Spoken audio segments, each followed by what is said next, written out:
విద్యార్థి యోజన నాయకుల ముందస్తు అరెస్ట్ అఖిల భారత యోజన సమిఖ్య రాష్ట్ర సమితిగా మేము తీవ్రంగా వ్యతిరేకిస్తున్నాం, ఖండిస్తున్నాం.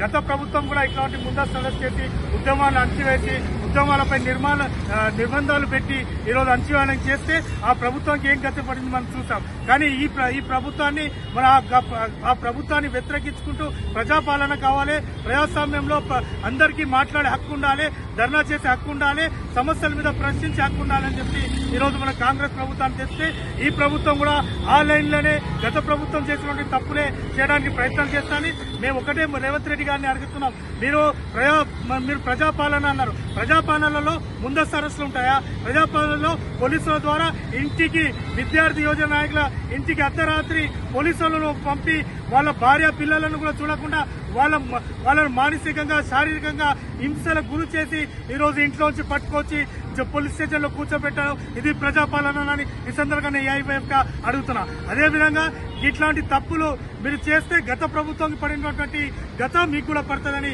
ఈ సందర్భంగా హెచ్చరిస్తూ మీరు హామీ ఇచ్చినటువంటి ప్రకారం నిరుద్యోగ వృత్తిని ప్రకటించండి, జాబ్ క్యాలెండర్ ని ప్రకటించండి. అదేవిధంగా ఏదైతే మన గ్రూప్ 1 గ్రూప్ 2 ఎగ్జామ్స్ ఉన్నారో దానికి తొందరగా పెట్టండి. కానీ ఇట్లాంటి తప్పులు చేయకండి కూడా ఈ సందర్భంగా మేము ఏఐవైఎఫ్ గా సలహా ఇస్తున్నాం. ఇట్లాంటి తప్పులు భవిష్యత్తులో ఇట్లాంటి నిర్బంధాలు ఇట్లాంటి ముందస్తు అరెస్టుల భవిష్యత్తులో ఉంటే మాత్రం తీవ్రమైనటువంటి ఉద్యమాలను ఈ రాష్ట్రంలో తీసుకొస్తామని హెచ్చరిస్తున్నాం. దయచేసి అర్థం చేసుకోవాలి, ఈ రోజు ఇంటెలిజెన్స్ కూడా ఫెయిల్ అయింది. ఎవరో కార్యక్రమాలు పెట్టుకుంటే ఈరోజు వామపక్ష యోజన సంఘాలను పట్టుకుపోయి పోలీస్ స్టేషన్లో పెడుతున్నారు. అసలు ఆ కార్యక్రమంతో మాకు సంబంధమే లేదు, ఆ కార్యక్రమానికి పిలిపి అయ్యలే, కానీ ఆ కార్యక్రమాలకి వీళ్లకు సంబంధం అని చెప్పి ఈరోజు తీసుకుపోవడం ఇది కరెక్ట్ కాదని సందర్భంగా మేము ప్రభుత్వాన్ని తెలుపుతున్నాం. దయచేసి మీరు ఇంటెలిజెన్స్ వ్యవస్థ కూడా ఒకసారి రివ్యూ చేసుకోవాల్సిన అవసరం ఉంది.